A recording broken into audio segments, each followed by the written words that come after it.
It's 2023 and it's that time again for this year's gift guide. All right, first up in our gift guide is something that I was just using recently called the Fellow Prismo. And this is an attachment that goes onto your standard AeroPress and holds it back. Now, we played with a couple other ones, but the Prismo was the one that worked the best. It had the best clarity, it had the most flexibility. It also had the best seal, so it really made it an easy one to choose from. Next up is the espresso tool that I found from Hoon's Coffee. I thought it was really interesting, so I ordered one and I really enjoyed using it, and it's called the Hydro Prep.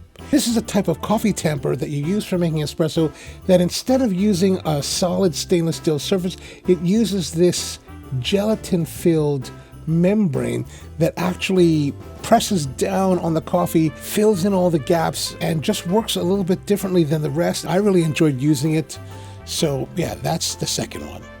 If you're either the type of coffee lover or you're buying for a coffee lover that has everything, perhaps one thing you might consider is the cups. And for this, I have this cup from Arita Ceramics in New York City. This actually was gifted to me by my friend Sara Alali from That Coffee in Riyadh. Arita Summer makes beautiful handmade porcelain pottery, and it's just lovely and very unique in design. One of the things I love about this espresso cup, the really tiny thin rim, really good for placing your lips on and getting your liquids.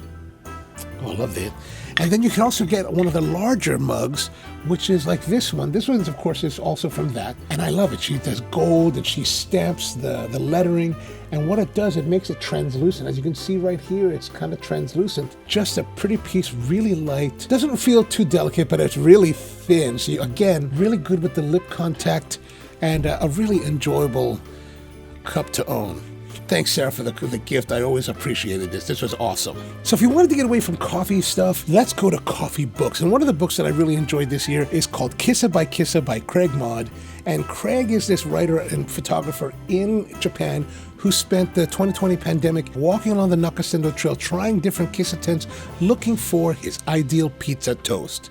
It's a great book, really enjoyable, and shows a different side of coffee culture in the world that's really unique to Japan. Next up is one of my favorite pour-over brewers, the onocoffee Strawberry Dripper. As you can see, the Strawberry Dripper is a glass dripper with a lot of dimples set on it, which gives it that strawberry look, and those dimples lift the paper filter off of the walls, and it's just a nice, compact, convenient, beautiful-looking dripper that if you want to have something that's, kind of a dripper, but something different, a little bit unique, I think that's a great way to go. Next up is something that's relatively new to me. It's the 39 Arita Ceramic brewer. And this is a really interesting brewer from Japan that basically has a molded shape to it, and it delivers really clean, really sweet, really pretty coffee. So something you might want to consider. For the next time that you need to make coffee for some friends, there's the AeroPress XL. This is basically the basic AeroPress that has been exploded to a larger size to hold at least 2 times to maybe 3 times the amount that you would normally put in an AeroPress. It's pretty cool. Like, it's good if you're that kind of person that's like, I love my AeroPress, but I want a bigger one. This is for you. But if you're not that kind of person, I don't know if you really need it. Because even I'm wondering, what am I going to do with this thing? But that's something there that's available for you to consider and might be up your alley. Let's move on to espresso machines, and let's go check out the Flair 58. This is something that I first tried out, and I thought it was pretty cool. Like, it was cool. We made some nice shots on it, and I was like, all right, this is pretty nice. It's a nice little toy gadget kind of thing.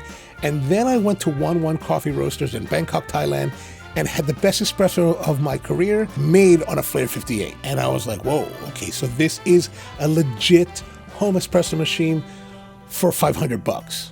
So if you were looking for something that's really great, that'll work really well, and won't cost you a lot of money, the Flair 58 is for you. Now, as always in these gift guides, I always want to include one item that's really for the person that really wants to splurge. Like, if you really want something out of control that's just amazingly awesome, this next one is for you. This is the Case Van der Westen Spiritello. It's a one-group espresso machine that's designed both for commercial or for home use, and it's just beautiful looking. Now, right now, it's just being released, but I did get to see a preview prototype of the machine a couple years ago as it was still in development when I visited the factory. And as with anything Case Van der Westen, it's going to be an awesome machine. This will not be cheap. It's probably going to be more expensive than the Synesso ES1, so prepare yourself. But if you want to give a gift that's truly going to blow the person away, that's going to be the one. All right, well, that's it for this year. Thank you very much for tuning in. Hope you enjoy your holidays. Yeah, until next year, have a great one.